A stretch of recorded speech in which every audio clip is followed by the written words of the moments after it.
بسم اللہ الرحمن الرحیم الصلاۃ والسلام علی سید الانبیاء والمرسلین وعلی آلہ وصحبہ اجمعین۔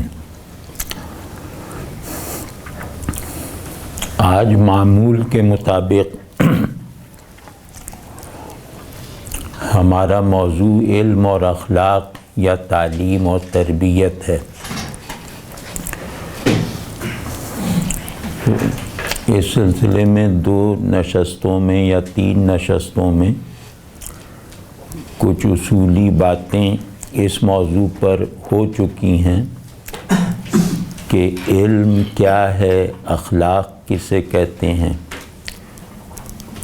اور وہ کون سی جگہ ہے جہاں پہنچ کر یہ دونوں ایک ہو جاتے ہیں یا کمپلیمنٹری ہو جاتے ہیں۔ یعنی اخلاق علم سے جڑا ہوا دکھائی دیتا ہے اور علم جو ہے وہ اخلاقی نتائج پیدا کرنے کا ذریعہ بن جاتا ہے۔ تو ہم لوگ یہاں تک انشاءاللہ پہنچ گئے تھے کہ علم خواہ کوئی بھی ہو، یعنی آبجیکٹ بدلنے سے مقصود نہیں بدلتا۔ علم کا میدان، علم کا موضوع، علم کا ہدف کوئی بھی ہو، یعنی ہمیں شعور کے اندر یا شعور سے باہر موجود آبجیکٹس میں کسی بھی آبجیکٹ کو جاننا ہو تو اس کے نتائج اخلاقی ضرور ہوتے ہیں۔ یعنی علم چاہے سیکولر ہو یا ریلیجس، دنیاوی ہو یا اخروی، پری اسکولنگ کی ایکٹیویٹی ہو یا اسپیشلائزڈ ایکٹیویٹی، ہر صورت میں اس کے نتائج ارادی یا غیر ارادی طور پر اخلاقی ضرور ہوتے ہیں۔ تو انسانی ذہن یا ذہن سے بڑا لفظ ہے شعور، وہ جیسے ہی اپنے جاننے کی بنیاد پر کوئی موقف بنانے کے لائق ہو جاتا ہے، ویسے ہی وہ ہماری اخلاقی شخصیت کی تکمیل میں یا تخریب میں اپنا کردار ادا کرنا شروع کر دیتا ہے۔ تو یہاں تک ہم انشاءاللہ پہنچ گئے تھے۔ آج ہم تھوڑے زیادہ عملی پہلوؤں پر مطلب اپنے آپ کو متوجہ رکھیں گے یا ایسا کرنے کی کوشش کریں گے، اور اس کے بعد مربوط طریقے سے تصورات تعلیم اور آئیڈیلز آف موریلٹی، ان کو ذرا علمی انداز سے اپنی روایت کے اندر رہتے ہوئے دیکھنے اور دکھانے کی کاوش کریں گے۔ تعلیم جو ہے وہ انسان کی تمام عارضی یا مستقل ضرورتوں کی تکمیل کا واحد ذریعہ ہے۔ یعنی تعلیم کے بارے میں پہلا جامع تصور یہ ہے کہ یہ سیکھنے سکھانے کی وہ ایکٹیویٹی بلکہ وہ روایت ہے جس سے غافل رہ کر، جس سے منقطع رہ کر ایک تو آدمی اپنی آدمیت کا سامان نہیں کر سکتا، اور اس کے ساتھ ساتھ اس کی کوئی بھی عارضی یا مستقل ضرورتیں جو اسے درپیش ہیں انہیں پورا کرنے کا بندوبست نہیں کر سکتا۔ تو ان معنوں میں اس کو تھوڑا سا فلسفائز کر کے کہیں تو تعلیم کی روایت یہ انسان بننے کے عمل کا تسلسل ہے۔ ایسا انسان جو اپنی حقیقی ضروریات کا شعور رکھے اور ان ضروریات سے عہدہ برا ہونے کے ذرائع بھی اس کے قبضے میں ہوں، اس کے تصور میں ہوں، یا ان ذرائع کو وہ استعمال کرنا جانتا ہو۔ تو یہ تعلیم کی پہلی ڈیفینیشن یا پہلا مقصود یا مرکزی اہمیت ہے کہ اس دھارے میں خود کو ڈالے بغیر انسان کا خود اپنے بارے میں انسان کی حیثیت سے تصور کرنا ناممکن ہے، اور اس روایت میں خود کو شامل رکھے بغیر انسان اپنی تکمیل کے لیے، اپنی راحت کے لیے، اپنی احتیاجات کے لیے، اپنے ذہن کی پرورش کے لیے، اپنے جسم کی بہتری کے لیے، اپنی نفسیات کے توازن کے لیے، اپنی انفرادیت کی تشکیل کے لیے، اپنی اجتماعیت کی تعمیر کے لیے، غرض اس طرح کی تمام ضرورتوں کی فہرست بناتے جائیں، وہ ساری فہرست اس بات سے مشروط ہے کہ ہمارے اندر تعلیم کا عمل ایک زندہ اور ہمہ جہت عمل کے طور پر جاری ہے، موجود ہے، مسلسل ہے۔ تو اس کی طرف ہم بعد میں جائیں گے کہ تعلیم انسٹیٹیوشنلائز ہی نہیں ہوتی، بلکہ دو انسانوں کے درمیان ایک دوسرے کے لیے مفید بننے کا مقصد لے کر کی جانے والی اکثر ایکٹیویٹیز وہ تعلیم کی ذیل میں آتی ہیں۔ یعنی جب ہم ایک دوسرے کے لیے مفید رہنے یا ہونے کا فیصلہ کر لیتے ہیں تو ہمارے اس فیصلے کے ساتھ ہی ہم دونوں کے درمیان جو ایک نظام عمل اور ایک مزاج عمل پیدا ہوتا ہے، وہ اشارے میں ہو، گفتگو میں ہو، تحریر میں ہو، اس کا اکثر حصہ تعلیمی ہوتا ہے۔ تو جب تک انسان میں ایک دوسرے کے لیے مفید بننے کا فطری تصور عمل میں ہے، اس وقت تک تعلیم کی کوئی نہ کوئی فارمل، انفارمل، انسٹیٹیوشنل یا انڈیویجول یا نیچرل یا آرٹیفیشل فارم گویا برسرے کار ہے۔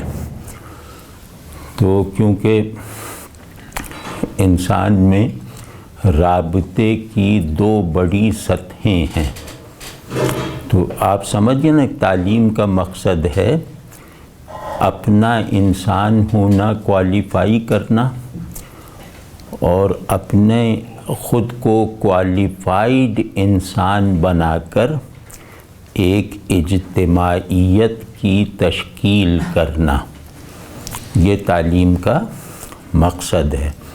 اور اس سارے عمل کو ممکن بنانے والی تمام ایکٹیویٹیز دراصل تعلیم ہیں۔ تعلیم کا ایک اصولی پہلو، ایک اصولی جہت یہ ہے کہ آدمیوں کے درمیان جو دو بڑے چینلز آف ایسوسیشن یا ریلیشن شپ پائے جاتے ہیں، وہ ہے ذہن اور طبیعت۔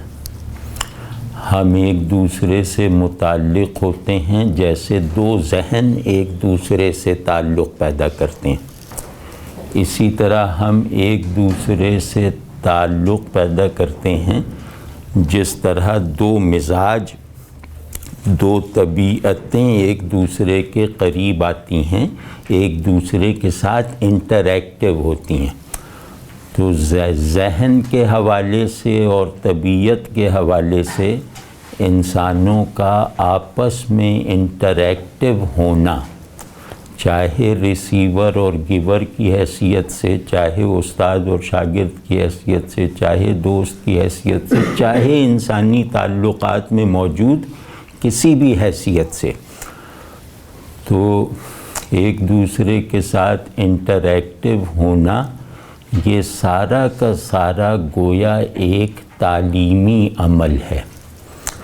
جس تعلق سے ہمیں کوئی چیز حاصل ہوتی ہے، جس تعلق سے ہمیں کوئی ایسی چیز حاصل ہوتی ہے جو ذہن میں جگہ بنا لے، تو وہ تعلق تعلیم کا فریضہ بھی انجام دے رہا ہے، دیگر ذمہ داریاں، دیگر ضرورتیں پوری کرنے کے ساتھ ساتھ۔ اسی طرح طبیعت اپنے طور پر بعض خواہشات، رغبتوں، بلکہ ان سے بھی گہرا لفظ ہے احساسات سے نامانوس رہتی ہے اگر اسے دوسروں کے ساتھ تعلق کا تجربہ میسر نہ ہو۔ یعنی طبیعت مکمل تنہائی کی حالت میں اپنے پوٹینشیلز کا خود ہی ادراک نہیں کر سکتی، اپنی پسند ناپسند کا خود بھی علم حاصل نہیں کر سکتی، بلکہ اس کے سارے پوٹینشیلز، ساری صلاحیتیں، طبیعت کی صلاحیتیں سمجھتے ہیں نا، طبیعت کی تمام صلاحیتیں حسی اور احساساتی ہوتی ہیں۔ تو تنہائی میں یعنی تعلق سے محرومی کی حالت میں طبیعت کی میں راسخ، طبیعت میں موجود بنیادی صلاحیتیں عمل میں آنے سے رہ جاتی ہیں۔ تو اگر ہم طبیعت کے چینل سے ایک دوسرے کے ساتھ متعلق ہیں تو ایک دوسرے کے ساتھ تعلق رکھنے کی وجہ سے خود طبیعت ان احساسات سے واقف ہو جاتی ہے عملاً اور حالاً، جو اس تعلق سے پہلے اسے حاصل نہ تھے۔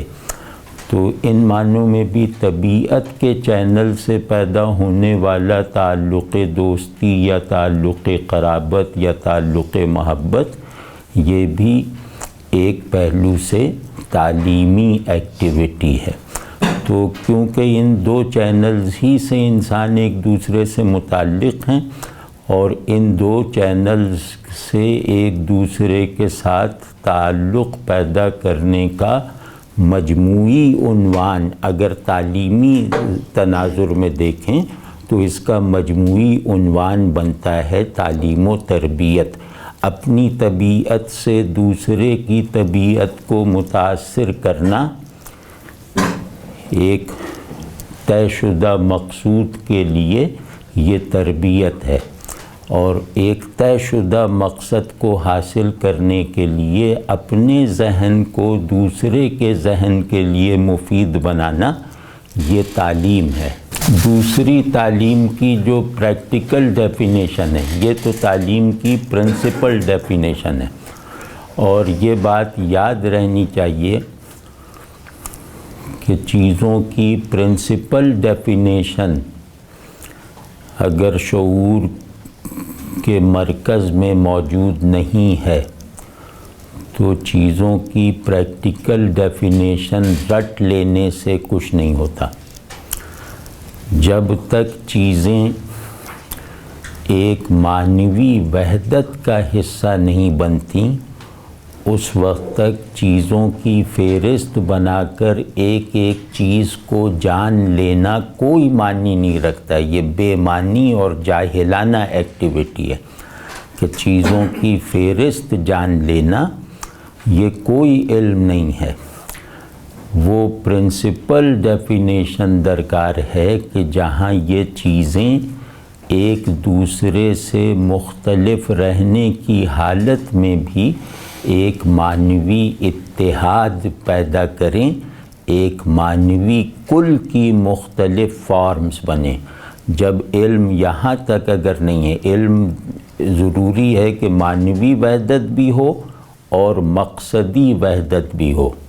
جس تعریف میں، جس تصور میں حقیقی وحدت اور مقصدی وحدت نہیں پائی جاتی اشیاء کی، تو اشیاء کے تجزیے کے نتیجے میں میکینک بن کر، سائنسداں بن کر، یہ بن کر، وہ بن کر، وہ ایک ایک چیز کا جو بھی علم حاصل کرے گا وہ علم نہیں ہے بلکہ ذہنی انتشار پیدا کرنے کا عمل ہے۔ تو اس لیے میں نے پرنسپل ڈیفینیشن پہلے عرض کر دی، کیونکہ یہی ہمارے بحران کا بڑا سبب ہے کہ ہم اپنی سرگرمیوں کو پرنسپلی ڈیفائن نہیں کر پاتے، اس وجہ سے ہماری ہر ایکٹیویٹی کی سطح پست ہو کر رہ گئی ہے۔ تو جو ذہن چیزوں کو ان کی پرنسپل ڈیفینیشن اور پریکٹیکل ڈیفینیشن دونوں کے ساتھ نہیں دیکھتا، اس میں ایک سطحیت پیدا ہو جاتی ہے، اس کی صحیح باتیں بھی معمولی ہوتی ہیں۔ تو اللہ اس وقت سے بچائے جب ہماری صحیح باتیں بھی معمولی پن کا شکار ہو جائیں۔ اس کی جو نسبتاً پریکٹیکل ڈیفینیشن ہے، یا یوں کہیں کہ پریگمیٹک ڈیفینیشن ہے، وہ یہ ہے کہ ہر تہذیب کہتے ہیں انسانی گروہوں، معاشرتوں کا وہ مجموعہ جو کسی ایک تصور حقیقت اور ایک تصور غایت پر متفق ہو، پھر بیچ میں ان میں جتنے بھی اختلافات ہوں وہ تہذیب ہے۔ یعنی تہذیب کا ایک اصول حقیقت ہونا چاہیے، ایک تصور حقیقت ہونا چاہیے، یعنی خدا کو ماننے والے اس ذریعے سے، یہ تہذیب کی ایک ضرورت ہے۔ اور ہماری دنیاوی زندگی کا مقصد کیا ہے، اس مقصد انتہائی پر جو متفق ہو جائیں جو معاشرے، وہ اپنے تمام تنوعات اور اختلافات کو سمو کر بھی ایک تہذیب کے مثبت ایجنٹس ہیں، نمائندے ہیں۔ تو ان معنوں میں تہذیب کہہ رہے ہیں۔ تہذیب قوم سے زیادہ وسیع لفظ ہے، اس کے لیے سب سے بڑا لفظ ہمیں ملا ہے اور دنیا کی کسی تہذیب کو نہیں ملا، اور وہ لفظ ہے امت کا۔ یعنی امت کا لفظ تہذیب کے لفظ میں پیدا ہو جانے والی جال سازیوں کا پیشگی علاج کر دیتا ہے کہ ہم تہذیب کے لفظ سے کوئی جال سازی نہ کر سکیں، تو اس کا پیشگی علاج کر دیتا ہے۔ تو امت کا لفظ وہ تمام فکری اور عملی اتحاد کی، وحدت کی ضرورتیں پوری کر دیتا ہے جو تہذیب کا لفظ شاید نہ کر سکے، شاید نہیں، یقیناً نہیں کر سکتا، کیونکہ تہذیب میں ریاست لازم ہے لیکن امت میں ریاست لازم نہیں ہے۔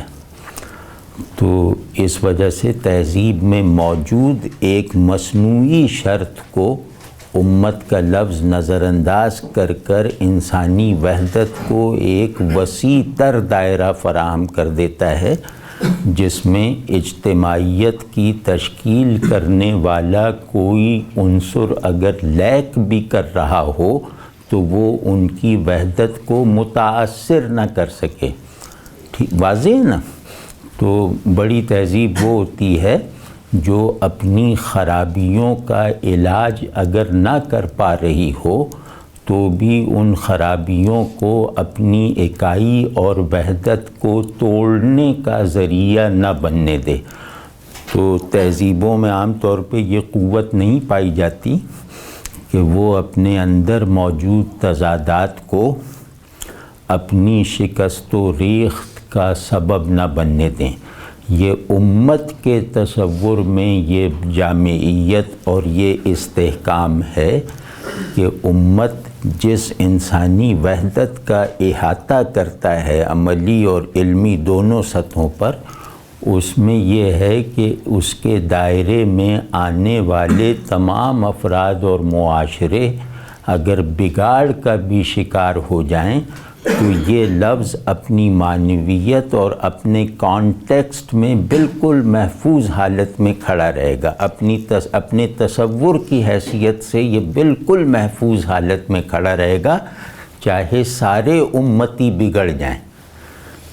واضح ہے نا؟ تو اس میں ایک سوشولوجیکل جو ہے وسعت اور ججمنٹلائزیشن زیادہ ہے۔ کوئی بھی تہذیب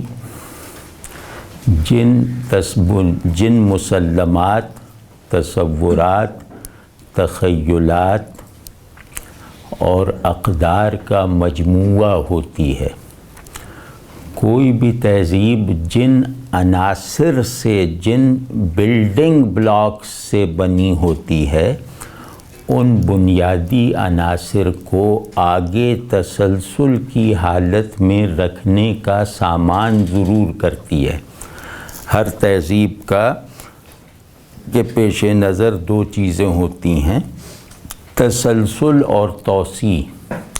تسلسل تصور حقیقت اور اقدار کا، توسیع ان اصول کی مینیفیسٹیشنز میں، ٹھیک ہے نا؟ تو ہر تہذیب کے پیش نظر یہ دو چیزیں ضرور ہوتی ہیں اپنی بقا کے لیے، کہ وہ اپنے اصول کو مسلسل رکھے اور ان اصول کو نئی فارمز کا ذریعہ اور سبب بنائے، یعنی ان اصول کو پروڈکٹیو رکھے، مسلسل رکھے اور پروڈکٹیو رکھے۔ تو جو ذرائع ان تہذیبی مقاصد کو حاصل کرنے کے لیے نسل در نسل اختیار کیے جاتے ہیں، ان ذرائع کو کام میں لانے کا عمل تعلیم ہے، ٹھیک ہے نا؟ یعنی جس قوم کا ماضی نہ رہ گیا ہو، اس کا مطلب ہے کہ وہ تعلیم سے بیگانہ ہے۔ جس قوم کا حال اس کے ماضی سے ویل کنیکٹڈ نہ ہو توسیعی انداز سے، اس کا مطلب ہے کہ اس کا حال بنجر ہے۔ اور جو تہذیب اپنے مستقبل کو پریڈکٹ نہ کر سکتی ہو، اس کا مطلب ہے کہ اس کے اندر کی خلاقی اور تصرف کی قوت ویک پڑ گئی ہے، کمزور ہو چکی ہے۔ تو غرض اس بنیادی ترین تہذیبی تسلسل و توسیع کی ضرورت کو پورا کرنے کا ہر عمل تعلیم ہے، چاہے قول سے ہو، چاہے مصافحے سے ہو، چاہے ایک دوسرے کو دیکھنے سے ہو، چاہے باغبانی سے ہو، چاہے لیبارٹری میں ہو، چاہے مسجد میں ہو، چاہے مدرسے میں ہو، وہ سارا عمل تعلیم ہے، ٹھیک ہے؟ یہ پریکٹیکل ڈیفینیشن ہے جس سے تعلیم کا کوئی تصور، کوئی جز بھی باہر نہیں ہے۔ تو یعنی یوں کہیں کہ تہذیب کا کل اثاثہ آٹا ہوتا ہے اور آٹا گوندھنے کا طریقہ، تو اس کو پہ تنور کی تلاش، روٹی کی شیپ، یہ ہم پر ہے۔ اس میں تہذیب اپنی پروڈکٹیویٹی کا اظہار کرتی ہے۔ آٹا نہیں بدلیں گے، اس کے گوندھنے کا طریقہ نہیں بدلیں گے، تنور بدلتے رہیں گے، روٹی کو گول سے چوکور، چوکور سے تکونی، تکونی سے لمبی، یہ سب بناتے رہیں گے۔ یہ ہمارا ایریا آف فریڈم ہے۔ تو اس کے بعد یہ کہ اس روٹی کا کرنا کیا ہے، یہ طے شدہ ہے۔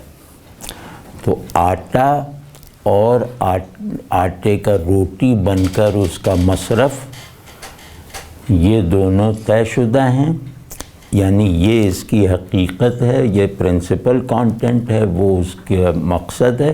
ان دو کے بیچ کی جو اسپیس ہے، یہ اسپیس آف فریڈم ہے۔ تو تعلیم کبھی اسپیس آف فریڈم سے نکل کر جاری نہیں رہ سکتی۔ ہر سیکھنے سکھانے کا عمل اسپیس آف فریڈم میں ہوتا ہے، واضح ہے نا؟ تو اسی وجہ سے تعلیم میں کی بنیاد میں جس چیز کو سب سے پہلے دیکھا جاتا ہے، یعنی تعلیم کے پورے اسٹرکچر کو جس بنیادی وصف کی پیدائش سے مشروط کیا جاتا ہے وہ بنیادی وصف ہے کریٹیوٹی.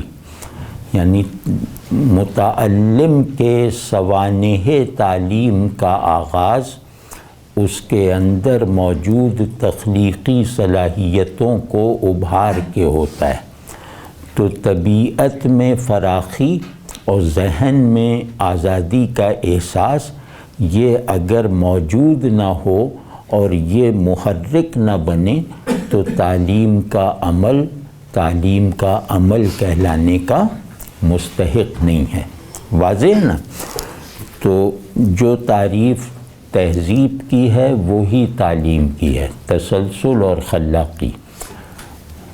یعنی تعلیم کیا ہے؟ کسی بھی تہذیب کی ایسی ریفلیکشن کہ جس کے تجربے سے سیکھنے اور سکھانے والا دونوں گزرے، جس کی تصدیق سیکھنے اور سکھانے والا دونوں کرے، جس کا کیریئر استاد اور شاگرد دونوں بنے. تعلیم کہتے ہیں استاد اور شاگرد کو تہذیبی حقائق اور مقاصد کا کنٹینر اور کیریئر بنا دینا.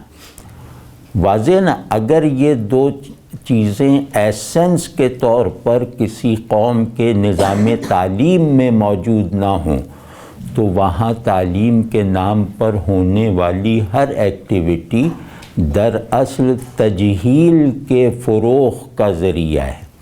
تجہیل تو سمجھنا بڑا عربی لفظ ہے نا، یہ تعلیم کا ضد ہے تجہیل، یعنی جہالت پھیلانا. واضح ہے نا؟ پرندہ گھونسلہ بھول جائے، پرندے کے لیے گھونسلہ اس کی حقیقت اور غایت دونوں ہے. وہیں سے وہ اڑتا ہے اور وہیں اسے واپس پہنچنا ہوتا ہے. تو ایک پرندہ اپنا گھونسلہ بھول جائے جہاں سے وہ اڑا تھا اور جہاں اسے واپس جانا ہے، تو وہ چاہے سائبیریا سے افریقہ تک کا سفرنامہ تیار کرنے پہ قادر ہو جائے، اسے عالم تو نہیں کہا جائے گا نا، اسے تو گم کردہ راہی کہا جائے گا نا. تو چاہے وہ کتنا بڑا ابن بطوطہ پرندہ ہو، وہ سب بتا سکے کہ سائبیریا یہاں ہے، ٹمبکٹو یہاں پر ہے، کراچی وہاں پہ ہے، یہ سب اس نے دیکھ لیا ہو، لیکن اپنا گھونسلہ بھولا ہوا ہے. تو اب اس کے یہ سارے حاصلات جو ہیں یہ کیا معنی رکھتے ہیں؟ نہ کوئی معنی رکھتے ہیں، نہ کوئی افادیت رکھتے ہیں. تو علم وہ ہے جس میں معنی بھی ہوں حقیقت سے جوڑنے والے اور افادیت بھی ہو غایت سے متعلق رکھنے والی. ٹھیک ہے نا؟